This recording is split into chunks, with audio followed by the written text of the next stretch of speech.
ಕನ್ನಡ ಭಾಷೆಯ ಬಗ್ಗೆ ಮಾತನಾಡೋದಕ್ಕೆ ಅವನಿಗೆ ಯಾವ ಅಧಿಕಾರವೂ ಇಲ್ಲ. ಅವನು ತಮಿಳುನಾಡಿನ ಬೆರ್ಕೆ ನಟ, ಅತ್ಯಂತ ಹೀನಾಯಕಾರವಾದಂತ ನಟ ಮತ್ತು ತಮಿಳಿನಿಂದ ಕನ್ನಡ ಉದಯ ಆಯ್ತು ಅನ್ನುವ ಮಾತೇನಿದೆ ಅಲ್ಲ, ಇದು ಅಕ್ಷಮ್ಯ ಅಪರಾಧ. ಇದು ಬಹಳ ಗಂಭೀರವಾಗಿ ನಾವು ತೆಗೆದುಕೊಳ್ಬೇಕಾಗಿದೆ.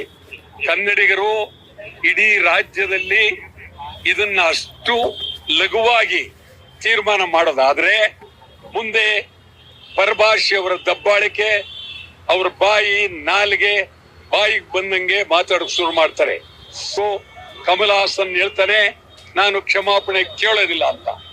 ಕಮಲ್ ಹಾಸನ್ ಕ್ಷಮಾಪಣೆ ಕೇಳೋವರೆಗೂ ಕರ್ನಾಟಕದಲ್ಲಿ ಭಾರಿ ಹೋರಾಟ ಮಾಡಲೇಬೇಕಾಗುತ್ತೆ. ಬರೀ ಕಮಲ್ ಹಾಸನ್ ಚಿತ್ರ ಒಂದೇ ಅಲ್ಲ, ತಮಿಳುನಾಡಿನ ಮುಖ್ಯಮಂತ್ರಿ ಸ್ಟಾಲಿನ್ ಕಮಲ್ ಹಾಸನ್ಗೆ ರಾಜ್ಯಸಭೆ ಕೊಡಕ್ ಕೂಡ್ದು. ಕಮಲ್ ಹಾಸನ್ಗೆ ಹೇಳ್ಬೇಕು, ಮೊದಲು ನೀವು ಹೇಳಿರ್ತಕ್ಕಂತ ಕನ್ನಡದ ಬಗ್ಗೆ ನೀವು ಮಾತಾಡಿರ್ತಕ್ಕಂತ ಅತ್ಯಂತ ಕೀಳು ಮಟ್ಟದ ಭಾಷೆಯನ್ನ ಹಿಂದಕ್ಕೆ ಪಡಿಬೇಕು, ಕ್ಷಮಾಪಣೆ ಕೇಳಬೇಕು.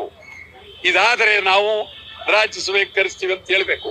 ಇಲ್ಲ ಸ್ಟಾಲಿನ್ಗೆ ಹೇಳ್ತೀವಿ, ಮುಂದಿನ ದಿನಗಳಲ್ಲಿ ಇಡೀ ಕರ್ನಾಟಕ ರಾಜ್ಯಾದ್ಯಂತ ತಮಿಳು ಚಿತ್ರಗಳು, ಇಡೀ ಎಲ್ಲ ಚಿತ್ರಗಳು ಪ್ರದರ್ಶನಕ್ಕೆ ಅವಕಾಶ ಕೊಡೋದಿಲ್ಲ, ಎಚ್ಚರಿಕೆ.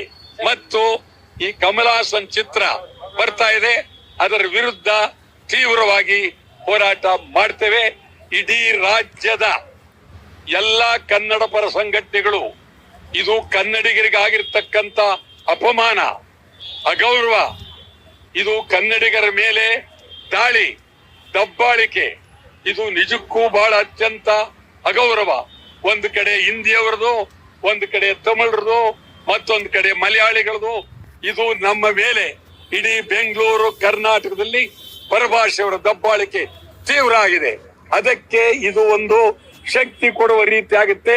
ಕಮಲ್ ಹಾಸನ್ ಯಾವ ಕಾರಣಕ್ಕೂ ಕೂಡ್ಲೆ ತೆಗೆದುಕೊಳ್ಳೇ